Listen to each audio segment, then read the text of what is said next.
सावली तालुक्यातील हिरापूर टोल नाक्याजवळ शुक्रवार दिनांक 24 जानेवारी 2025 रोजी दुपारी 12 वाजताच्या सुमारास एक भीषण अपघात घडला।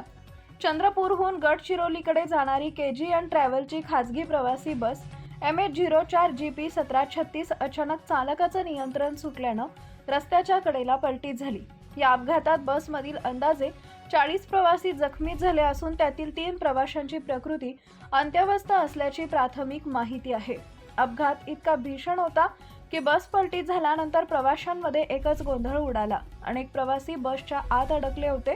अपघाताची माहिती मिळताच स्थानिक नागरिक, टोल नाका कर्मचारी तसेच वाहन चालकांनी तत्काळ मदतीला धाव घेतली। जखमी प्रवाशांना बाहेर काढून सावली येथील शासकीय व खासगी रुग्णालयात उपचारासाठी दाखल करण्यात आले। गंभीर जखमी प्रवाशांना पुढील उपचारासाठी चंद्रपूर इथं हलवण्यात आल्याचीही माहिती आहे। दरम्यान अपघाताची माहिती मिळताच सावली पोलीस स्टेशनचे अधिकारी व कर्मचारी घटनास्थळी दाखल झाले। त्यांनी पंचनामा करून वाहतूक सुरळीत करण्यासाठी उपाययोजना केल्या। या अपघातामुळे काही काळ चंद्रपूर गडचिरोली महामार्गावरील वाहतूक विस्कळीत झाली होती। अपघाताचं नेमकं कारण अद्याप स्पष्ट झालेलं नाहीये। वाहनाचा वेग अथवा चालकाचा निष्काळजीपणा यामुळे कोणतं कारण आहे याचा तपास पोलीस करत आहेत। या घटनेमुळे परिसरात एकच खळबळ उडाली असून प्रवाशांच्या सुरक्षिततेचा प्रश्न पुन्हा एकदा ऐरणीवर आला आहे।